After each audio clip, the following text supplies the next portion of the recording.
Hello my dear students, कैसे हैं आप लोग। उम्मीद करता हूं मस्त होंगे। आपकी पढ़ाई भी एकदम से मस्त चल रही होगी। जैसा कि आपको पता है, दिन प्रतिदिन आपको एक से एक महत्वपूर्ण टॉपिक आपके एग्जाम के पॉइंट ऑफ व्यू से दिए जा रहे हैं। आज भी उससे भी ज्यादा महत्वपूर्ण टॉपिक है, आपको पता है। इस टॉपिक से जरूर कोई ना कोई क्वेश्चन आपके हर एग्जाम में उठेगा। टॉपिक यही कुछ इंपोर्टेंट है कि पहले जब देश आजाद हुआ और आजादी से आज तक जो महत्वपूर्ण समितियां भिन्न भिन्न क्षेत्रों के लिए बनाई गई और महत्वपूर्ण कमीशन और आयोग बनाए गए, उनसे रिलेटेड क्वेश्चन है। आप लोग मेरे साथ बने रहिएगा। 100% पूछा जाता है। अशोक मेहता समिति का गठन, बलवंत राय मेहता दंतेवाला समिति, गोरेवाला समिति, हर कोई पूछा जाता है। तो आप लोग मेरे साथ बने रहिएगा। बहुत लंबी क्लास मेरी नहीं होती है, इसीलिए हर क्लास का एंजॉय किया करिए, क्योंकि ये आपके एग्जाम नहीं, आपकी जिंदगी के लिए बहुत इंपॉर्टेंट है ये सभी क्लासें। ठीक है, तो देखो, मेरा जो उद्देश्य होगा वो प्रशासनिक, आर्थिक, सामाजिक और संवैधानिक सुधारों पर संबंधित ये समितियां होंगी। जिसमें पहली समिति है एस के धर समिति। कौन सी है भाई? एस के धर। आपसे पूछ लेगा एस के, देखो एस के लिख रहा हूं, ध्यान रखना, कुछ और आ जाए तो मत कर देना। एस के, तो ये समिति कब बनी थी? तो जून 1948 में। इसीलिए कह रहा हूं कि 1948 में एक समिति और है जो पढ़ाऊंगा, वो भी बनी थी। तो इसकी अध्यक्षता किसने की? एस के धर ने की। ये इलाहाबाद उच्च न्यायालय के क्या थे? रिटायरमेंट सेवानिवृत्त न्यायाधीश थे। इन्होंने क्या बोला कि जो भाषाई आधार पर आवाज उठ रही थी राज्यों की, क्योंकि जब सरकार बनी थी तो ये बोला गया था कि भाई जब भारत में सरकार बनेगी तो राज्यों के आधार पर उनको क्या किया जाएगा? राज्य दिए जाएंगे। लेकिन जब ये देखा गया कि क्षेत्रवाद से रिलेटेड अन्य सांप्रदायिक घटनाएं भारत में फैल जाएंगी, जो हर कोई फिर भाषा के आधार पर राज्यों के बंटवारे की बात करेगा, तो दिक्कतें हो जाएंगी। तो इस आधार पर भिन्न समितियों के माध्यम से यह जांच की गई थी क्या सही रहेगा क्या नहीं रहेगा। तो एस के धर समिति ने यह बोला था कि जो भाषा के आधार पर राज्यों के गठन की बात कर रहे हैं, वो एकदम से क्या है? एकदम से राष्ट्रीय एकता और प्रशासनिक दक्षता के लिए खतरा है, क्योंकि हमें वरीयता देनी चाहिए राष्ट्रीय एकता और प्रशासनिक दक्षता के लिए।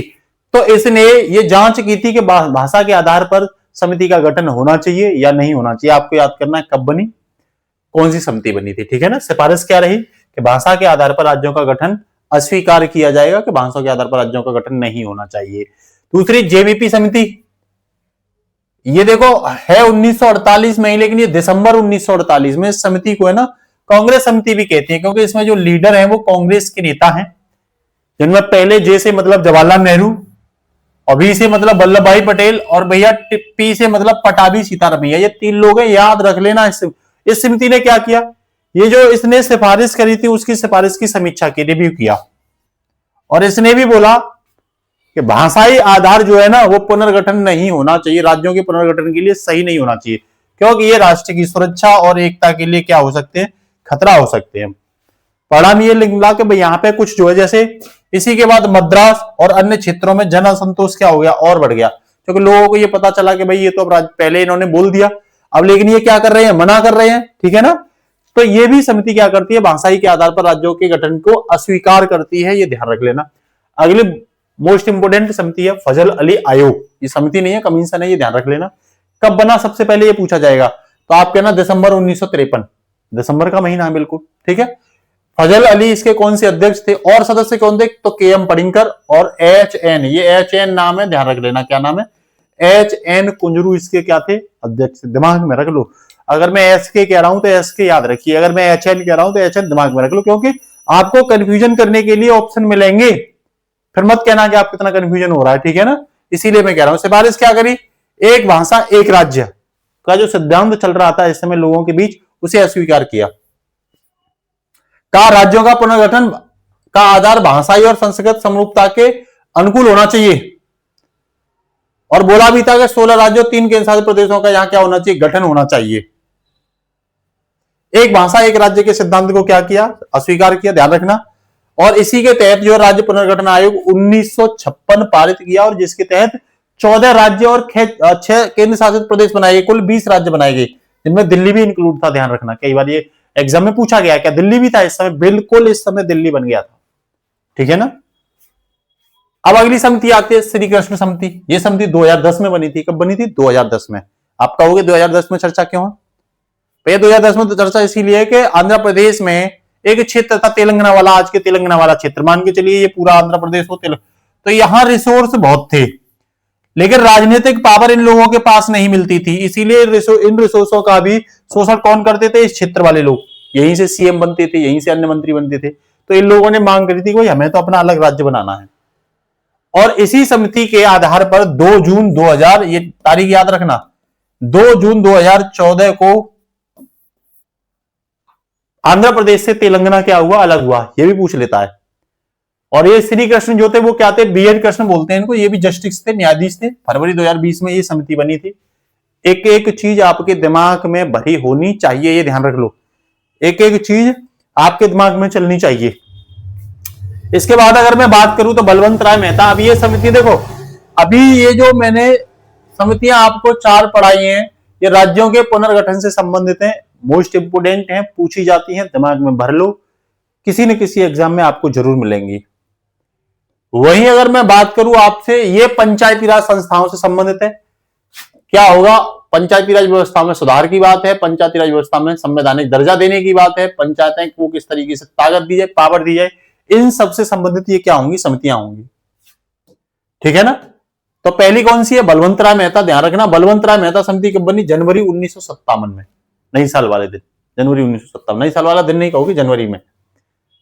यहां क्या था कि जो सामुदायिक विकास कार्यक्रम 1952 में शुरू किया था वो असफल हो गया था, तो उसकी समीक्षा करना, साथ ही साथ लोकतांत्रिक विकेंद्रीकरण का सुझाव देना कि भाई जब पंचायतें बन जाएंगी तो जो पावर है वो बढ़ जाएगी, लोगों के हाथों में पावर पहुंचेगी, तो सही विकास होने की क्या रहेंगी? उम्मीदें रहेंगी।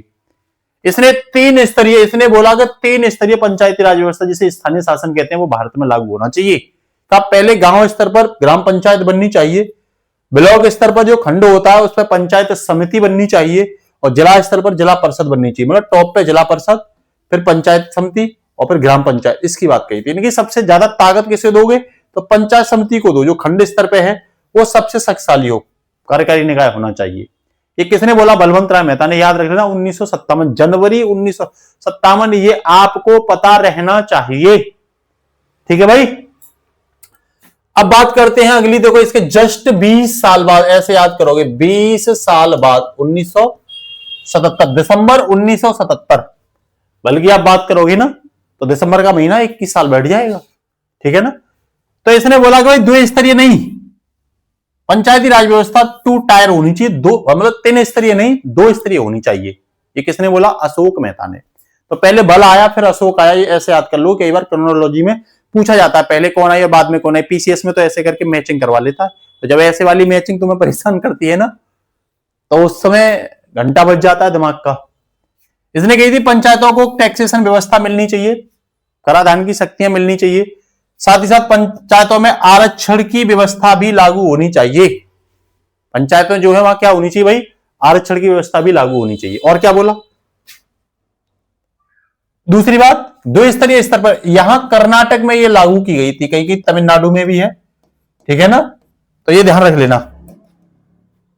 ठीक है? 2 स्तरीय व्यवस्था। हालांकि वर्तमान में संपूर्ण भारत में जो स्थानीय शासन में है वो बलवंत राय मेहता की त्रिस्तरीय समिति को क्या किया गया? लागू किया गया है। ये ध्यान रख लेना। कुछ एक बात इधर उधर करके ये त्रिस्तरीय व्यवस्था लागू है। आपसे पूछे 2 स्तरीय व्यवस्था कहां पे लागू की गई थी? कर्नाटक, कहीं तमिलनाडु भी देखने को मिलता है। ठीक है? अब दंतेवाड़ा समिति की बात करूं तो ये 1978 में बनी थी भाई। कब बनी? 1978 में। इसने भी स्थानीय शासन और पंचायती राज व्यवस्था से संबंधित बात करी थी। ठीक है? इसने बोला था ब्लॉक स्तर पर एक नियोजन प्रणाली बननी चाहिए। जो ब्लॉक स्तर है, खंड स्तर है, वहां एक प्लानिंग कमीशन बनना चाहिए। प्लानिंग कमीशन क्या करेगा? ये प्लान करेगा कि कैसे स्थानीय स्तर पर, कैसे पंचायती स्तरों पर विकास हो, सड़कें बने, नल बने, मकान बने, स्वास्थ्य, जो सामुदायिक स्वास्थ्य केंद्र हैं वो कैसे बढ़िया विकसित तरीके से काम करें। ये नियोजन प्रणाली इसमें क्या करेगी? विचार करेगी। इसके साथ ही अगर मैं बात करूं अगली, तो एम, देखो एल एम है, ये एल और एम, बार बार मैं ये बता रहा हूं आपको, जो बता रहा हूं उस पर ध्यान भी दो। एम एल मत कर देना, एल एम, कंफ्यूज ना होना चाहिए। एल एम है, ध्यान रखना, पहले एल फिर एम। 1986 में ये क्या की गई? गठित की गई। इसने बोला था कि जो पंचायतें हैं ना, उन्हें केवल कार्यकारी निकाय के रूप में या काम करने वाली संस्था मत बनाओ, उन्हें संवैधानिक दर्जा दो, उनको पावर दो। यहां शक्ति देने की बात की गई, संवैधानिक पावर देने की बात की गई। किसको? पंचायतों को। पंचायतों को पावर दो भाई, शक्ति दो पंचायतों को। ठीक है ना? ये पहली बार ऐसा कुछ बोला था कि कॉन्स्टिट्यूशनल राइट मिलना चाहिए पंचायतों को, ठीक है ना।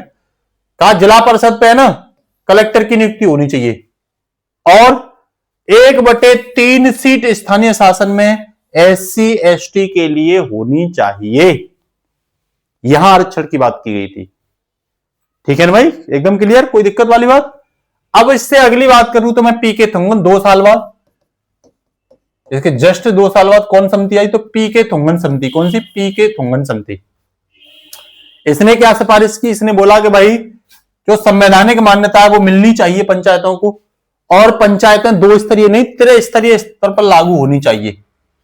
वही जिला स्तर पर, खंड स्तर पर और गांव स्तर पर, जिला खंड और गांव स्तर पर, ठीक है। कहा 5 वर्ष कार्यकाल होना चाहिए, पंचायती जो चुनाव होंगे उनका कार्यकाल कितना होना चाहिए, 5 वर्ष होना चाहिए। कह रहा अगर मान लो भंग भी हो गई किसी कारण की वजह से पहले, तो 6 महीना के अंदर अंदर क्या हो जाना चाहिए, अगर कार्यकाल 6 महीना से ज्यादा है तो 6 महीना के अंदर अंदर अगला इलेक्शन हो जाना चाहिए, मुखिया आ जाना चाहिए, ये अनिवार्य है। देखो ये कंपलसरी बोल दिया था, कौन है, पीके थुंगन समिति ने, ठीक है भाई। अब BN गौडगिल समिति, इसे याद रखना, BN गौडगिल समिति, ये भी 1988 में आई थी।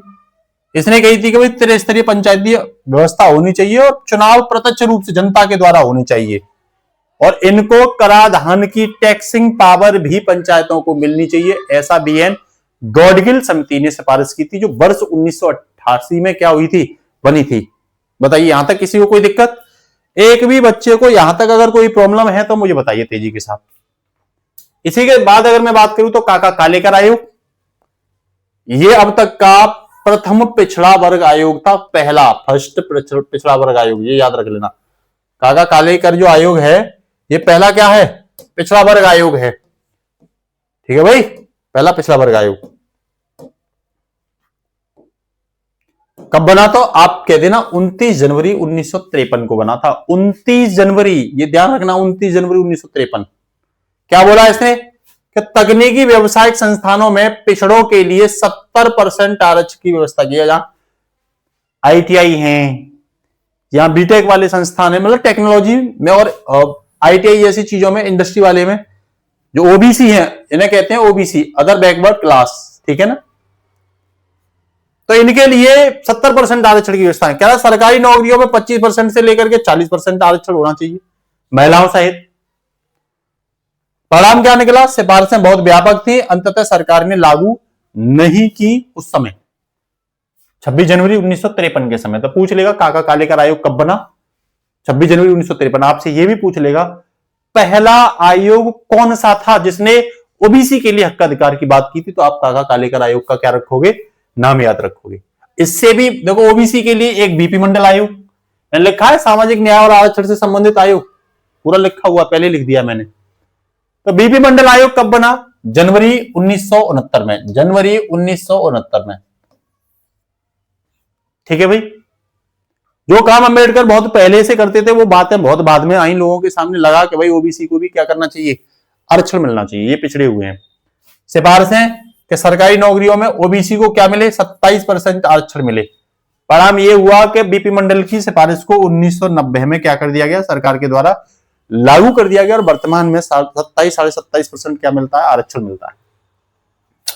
उसके बाद रामनंदन समिति की बात करूं तो ये 1993 में आई थी रामनंदन समिति, कब आई, 1993। इसने भी OBC के भीतर क्रीमी लेयर लाने की क्या कही थी, कभी क्रीमी लेयर पहचान करिए, मतलब जिनकी अगर आय ज्यादा है उनको OBC के आरक्षण से हटा दो। तो आपसे पूछ लेगा ये रामनंदन समिति किस लिए है, तो ये क्रीमी लेयर के लिए है। क्रीमी लेयर का मतलब जो ज्यादा इनकम कर रहा है भाई उसको आरक्षण की व्यवस्था नहीं मिलनी चाहिए, मलाईदार परत भी कहते हैं, इसे ध्यान रखना। पैसे वाले भी हैं, आरक्षण का एक बार लाभ भी लेंगे, DM बन गए, फिर दोबारा से आरक्षण, उनके बच्चे भी आरक्षण ले रहे हैं, तो इसकी मनाही करी थी, ठीक है ना। इसके बाद अगर मैं बात करूं तो BG खेर समिति, ये पहली, अब देखो शिक्षा और भाषा से संबंधित है, ये पहली राजभाषा आयोग से रिलेटेड समिति है, ध्यान रखना। 7 जून 1955 को बनी थी। बाल गंगाधर खेर इसके क्या थे, अध्यक्ष थे। कौन, बाल गंगाधर खेर, ध्यान रखना, अध्यक्ष पूछे कौन थे, तो बाल गंगाधर खेर। सिफारिश क्या की कि केंद्र सरकार के कार्यालयों में हिंदी के प्रयोग को क्या किया जाए, बढ़ावा दिया जाए, अंग्रेजी का स्थान हिंदी को दिया जाए, मतलब राजभाषा अधिनियम 1953 इसका आधार बना था कि भाई इन्होंने पूछ लेगा, इस समिति ने, बीजी खैर समिति ने किस एक्ट को आधार बनाया, तो राजभाषा अधिनियम 1953 को इन्होंने क्या बनाया था, आधार बनाया था, ध्यान रख लेना, ठीक है। इसके बाद में कोठारी आयोग की बात करूं तो भैया ये भी भाषा और शिक्षा से संबंधित है। तो ये 14 जुलाई 1964 को, और इसकी रिपोर्ट आई थी 1966 में। इसने क्या सिफारिश की, इसने सिफारिश की कि जो एजुकेशन है ना वो सिस्टम 10+2+3 होना चाहिए। मतलब 1 से लेकर 10 तक 10 साल, फिर 2 साल में इंटर, और फिर अगले 3 साल में ग्रेजुएशन, ये होनी चाहिए। मुफ्त शिक्षा की बात करी इन्होंने, फ्री में शिक्षा होनी चाहिए, फ्री में, ठीक है। साथ ही साथ इन्होंने राष्ट्रीय शिक्षा नीति एनईपी 1968 का को जो है ना वो आधार बनाया था। 1968 को पूछ लेगा कि कोठारी आयोग ने आधार अपना कौन सी वाली एजुकेशन पॉलिसी बनाई थी, तो न्यू एजुकेशन पॉलिसी 1968। वर्तमान में कौन सी चल रही है आप लोग बताओगे, वर्तमान में कौन सी एनईपी लागू है, जल्दी से बताओगे आप, कौन सी एनईपी, किस वर्ष एनईपी जो वर्तमान में लागू है वो किस वर्ष लागू हुई थी, एनईपी कौन सी थी, ये आप बताओगे अभी जो लागू है आज की शिक्षा में। अब भैया बीपी राजमन्ना, अब जो संघीय ढांचा और मौलिक कर्तव्य से संबंधित कुछ आयोग हैं, पूछ लेगा आपसे, आ जाओ फटाफट से, कि बीपी राजमन्नार समिति के बारे में आपसे पूछेगा, सीधा सीधा बोल देना। 2 सितंबर 1969 को ये क्या हुआ था, गठित हुआ था। राज्यों को अधिक स्वायत्तता और वित्तीय शक्ति देने की बात कही थी कि राज्य अधिक स्थायी होनी चाहिए, केंद्र उन पर ज्यादा हावी नहीं होना चाहिए, उनको पावर मिलनी चाहिए। वही स्वर्ण सिंह समिति आपको पता 1976 में इमरजेंसी के बाद बनाई गई थी, संविधान में मौलिक कर्तव्य इसी समिति के, ये पूछा गया आरओ के एग्जाम में कई बार पूछ लिया, पीसीएस में पूछ लिया है। तो कह रहा है आपातकाल के दौरान संविधान की समीक्षा के लिए 8 कर्तव्यों का सुझाव दिया था, सरकार ने कितने जोड़े थे, 10, लेकिन 42वां संविधान संशोधन 1976 को 11वां और जोड़ दिया गया, 51A में ये जोड़ दिया गया, यानी 11वां नहीं जोड़ा। ये पूछ लेगा मौलिक कर्तव्य जो है ना कब ऐड किए गए थे मौलिक कर्तव्य, तो ध्यान रखना ये संविधान में तो थे नहीं, मूल संविधान में नहीं थे, एक तो आप ये ध्यान रख लेना। जो 26 जनवरी 1950 को संविधान लागू हुआ था उसमें मौलिक कर्तव्य नहीं थे, ये 26 जनवरी 1976 में भारत के संविधान में जोड़े गए थे, भाग 4 का और आर्टिकल 51A या 51 का में ये जोड़े गए थे 10। बाद में आपके लिए क्वेश्चन ये है कि 11वां जो मौलिक कर्तव्य, आज 11 है, 11वां मौलिक कर्तव्य जो फंडामेंटल ड्यूटी किस संविधान संशोधन के तहत किस वर्ष जोड़ा गया था, ये आप मुझे कमेंट बॉक्स में बताओगे, देखूंगा। अब देखो सरकारी आयोग बहुत इंपोर्टेंट है, कब बना, 1983 में बना। अध्यक्ष कौन थे, RS सरकारिया, ये ध्यान रखना, RS कह रहा हूं मैं, RS सरकारिया। क्या सिफारिश की, सहकारी संघवाद की, कि भाई सहकारी संघवाद की मजबूत कल्पना की थी इन्होंने, और केंद्र और राज्यों के बीच संतुलन बनाने के लिए राज्यों को भी शक्ति देने की क्या करी थी, बात करी थी। इसके बाद अगर मैं बात करूं चुनाव और भ्रष्टाचार से संबंधित की संथानम समिति पूछ लेता है, 1962 में यह समिति आई थी, भ्रष्टाचार विरोधी समिति थी, और इसी की सिफारिश पर केंद्रीय सतर्कता आयोग, सेंट्रल विजिलेंस कमीशन की क्या हुई थी, स्थापना हुई थी। ये समिति 1962 में आई थी। ये कई बार एग्जाम में, हर टॉपिक इंपोर्टेंट है आपके लिए, ध्यान रख लेना। वहीं दिनेश गोस्वामी समिति 1990 में आई थी, ध्यान रख लेना। इसने मतदाता सूची में सुधार के लिए कि उम्मीदवारों के अधिकतम 2 निर्वाचन क्षेत्र से क्या कर सकते हैं, चुनाव लड़ सकते हैं। कोई भी उम्मीदवार ज्यादा से ज्यादा 2 निर्वाचन क्षेत्रों से क्या कर सकता है, चुनाव लड़ सकता है, लेकिन रहेगा एक कई। इसने दल विरोधी कानून की बात करी और ईवीएम के उपयोग की बात करी थी। राजनीतिक दलों को राज्य द्वारा फंडिंग की भी इसने बात करी थी, ठीक है ना।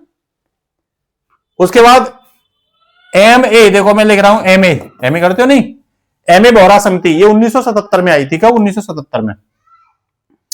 और राजनीति के अपराधीकरण और नेताओं के अपराधियों के गठजोड़ को क्या किया था, जांच की बात कही थी। इस तरीके से राजनीतिक पार्टियां जो गुंडा वगैरह है ना, जो फंडिंग देने वाले हैं, उनसे कैसे जुड़ी होती है, फिर उनका काम करती हैं। तो इन्होंने खुफिया जानकारी के लिए नोडल एजेंसी बनाने की बात करी थी कि अपराधियों की त्वरित जानकारी मिलकर उनको सजा मिलनी चाहिए। आगे है नरसिंह प्रथम समिति, बहुत इंपोर्टेंट है। मैं बैंकिंग सेक्टर से संबंधित आपको समिति कराने वाला हूं। तो नरसिंह प्रथम समिति 1991 में, और नरसिंह द्वितीय समिति पूछे तो 1992 में। नरसिंह प्रथम समिति जो थी ना, बैंकिंग क्षेत्र के उदारीकरण के लिए, पूंजी पर्याप्तता के लिए और बैंक लोन के लिए सख्त मानक लेखांकन, मतलब पूरी जांच के बाद ही बैंक लोन इशू करें। ये नरसिम्हा वर्मन प्रथम। आपसे तो डायरेक्ट पूछा जाता है ये किस क्षेत्र से संबंधित है, आप कहते हैं ना बैंकिंग सुधार से संबंधित है। नरसिम्हा द्वितीय बैंकिंग सुधार से। कह रहा ये प्रथम समिति थी जिसकी सिफारिश पर प्रभावी कार्यान्वयन और पारदर्शिता दक्षता बढ़ाने की बात करी थी। ठीक है। अब राजा चेलैया समिति पूछे आपसे, राजा चेलैया समिति किससे संबंधित है, तो पहले तो ये 1991 में आई थी और इसने अपनी रिपोर्ट 1993 में क्या की थी, पेश की थी। उद्देश्य क्या था, कर रिफॉर्म, टैक्स रिफॉर्म। कह रहा प्रत्यक्ष और अप्रत्यक्ष करों में सुधार और जीएसटी का आधार तैयार किया जाए। ये चेलैया समिति ने सबसे पहले कहा था, ये ध्यान रख लेना। ठीक है, एक मिनट बस आप रुको, एक मिनट।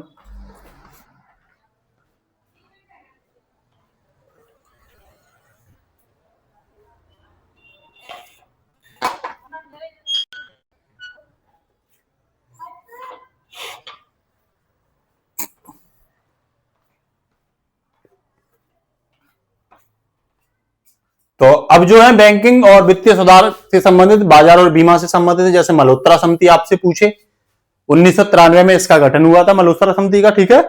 और बीमा क्षेत्र में निजी कंपनियों की अनुमति के बारे में बात की गई थी कि बीमा क्षेत्र में प्राइवेट कंपनी भी आनी चाहिए, जो पहले क्या थी, सरकारी थी। इरदा की बात की गई, इरदा की स्थापना की बात की तो बीमा विनियामक और विकास प्राधिकरण है, इरदा इसी की सिफारिश पर बना। अगली जेआर वर्मा समिति की बात करता हूं तो ये 1998 में, कब आई थी, 1998 में।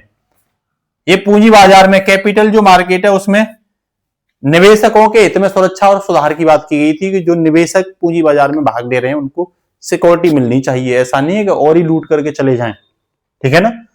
रघुराम राजन समिति कई बार पूछी गई है एग्जाम में, 2007 में बनी थी। इसने फाइनेंशियल इंक्लूसिव की बात की थी कि ज्यादा से ज्यादा लोगों को बैंकिंग और अर्थव्यवस्था के क्षेत्र से जोड़ना चाहिए। और विनियामक सुधार, रेगुलेटरी रिफॉर्म की भी इन्होंने बात की थी। तो पूछ लेगा वित्तीय समावेशन की किस समिति ने सिफारिश की थी, तो रघुराम राजन समिति इसमें आपका आंसर होना चाहिए। कृषि और ग्रामीण के विकास से संबंधित अगर मैं समिति की बात करूं तो भानु प्रताप समिति पूछ लेगा, 1964 में गठित हुई, जिसके अध्यक्ष भानु प्रताप थे। कृषि क्षेत्र में सुधार और जांच और उत्पादकता को बढ़ाने, कैसे भी करके किसानों की आय और उत्पादकता बढ़नी चाहिए, ये सिफारिश की थी इसने। ठीक है ना।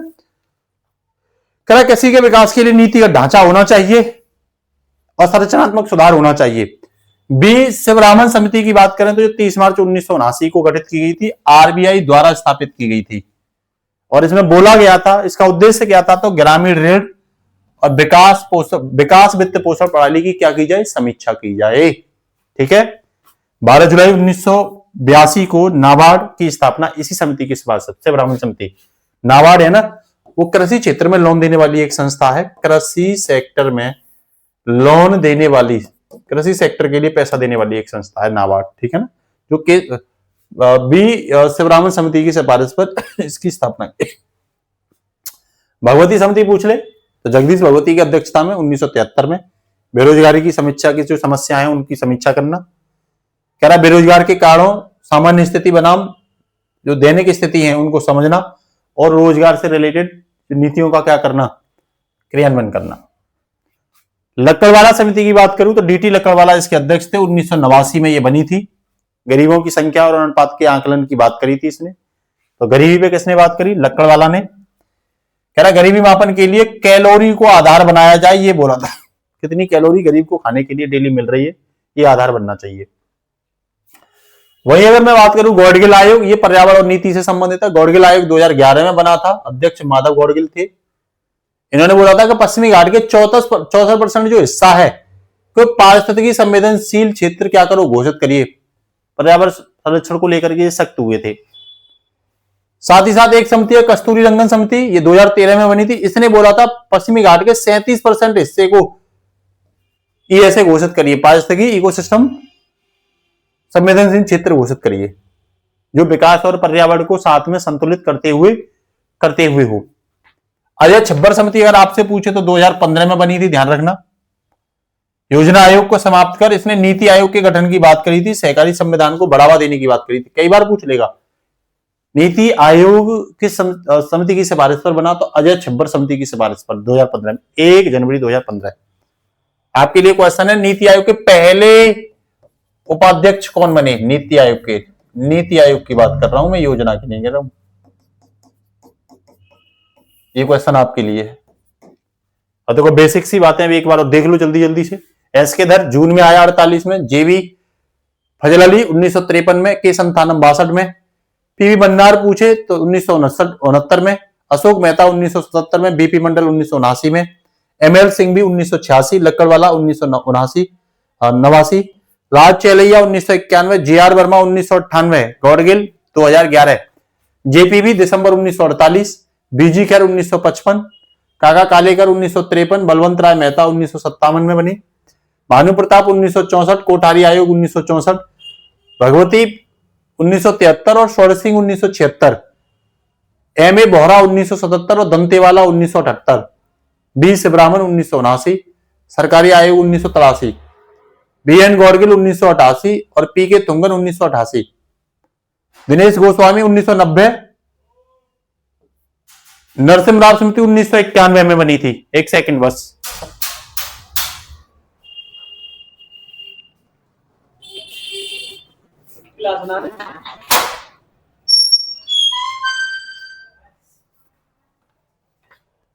इसके साथ ही अगर आपसे रामनंदन समिति की बात करें तो ये 1993 में बनी थी। ध्यान रखना कौन सी रामनंदन समिति।